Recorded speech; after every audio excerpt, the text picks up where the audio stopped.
My fucking moment was when Slum went through the little turmoil in 2009, 10. You know, first it was like a downward spiral. First it started with Dilla passing.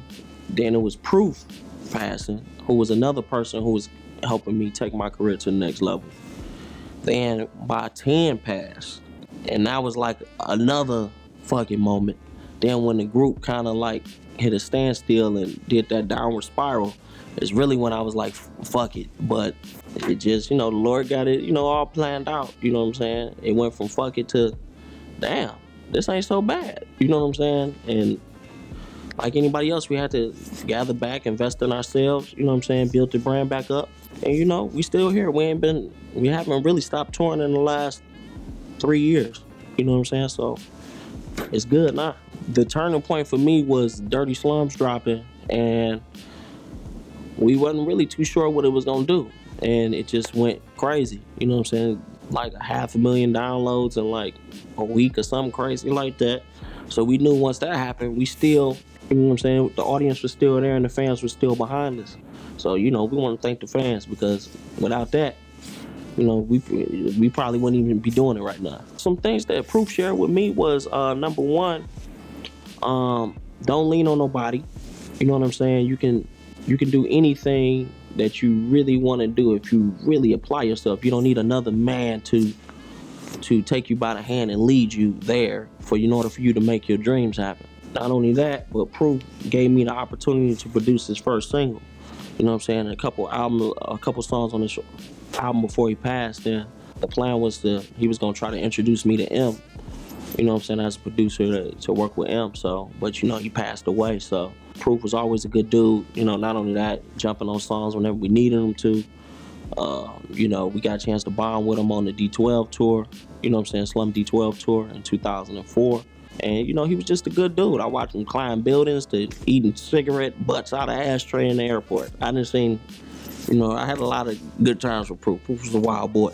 So the first memorable Proof moment was from the D12 tour, Slum Tour 2004, when Slum was promoting Detroit Deli.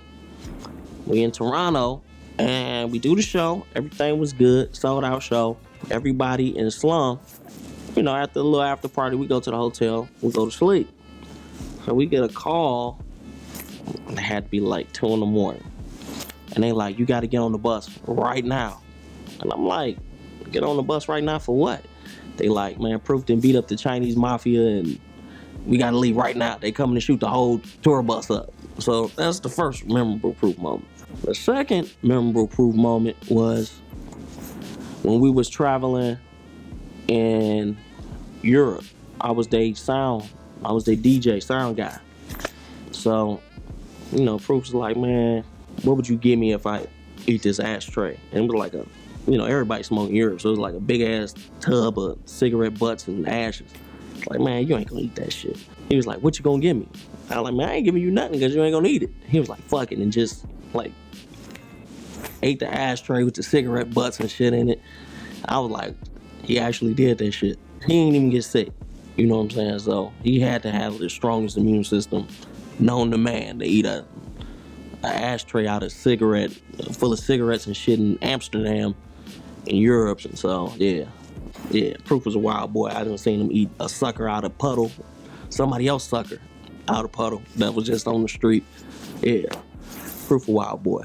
I used to always address and still address people when they say they love hip hop. And I say, well, do you love black people? And then that's met with well, what's that got to do with it? I said, well, because you're looking at something that comes out of a people with more respect than the people themselves. What made Big L dope to me was his style, just his rhymes, just the way at any given moment he would just freestyle off the head and it rhymes, and it's just like, you didn't write that?